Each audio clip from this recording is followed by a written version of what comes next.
Good day to everyone. Doon, ang bagsakan ng mga sariwang gulay at prutas dito sa SM Kadiwa Save More sa Dasmariñas, Cavite. I-update ko lang po kayo para matunghayan yung muli kung gaano ka-consistent ang kanilang pagtitinda rito ng mga sariwang prutas tulad niya. Ayan, oh. At kung kayo po ay nagnanais na magtinda, pwede po kayo dito bumili dahil napakamura po ng kanilang presyo. Ayan, magkaldereta na kayo, kompletos, ricados. Ayan. Yan po ang kuha sa gawing likuran ko. Napakalawak po.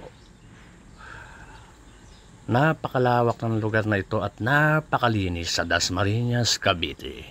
Ayun. Isang truck na singkamas. Pwede rin po kayo dito magparking ng inyong sasakyan. Ayan. Maaga pa, kaya kakaunti pa lamang ang tao. Yun, si ate naglalakad. Ayan. Napakalinis. Napakasarap mamili. Siniguelas. Yan. Nanggagaling ng Batangas. At kalabasa. Yun lamang po. Maraming salamat. Please like and share kung nagustuhan po ninyo ang video. Maraming salamat and God bless sa inyong lahat. Bye-bye.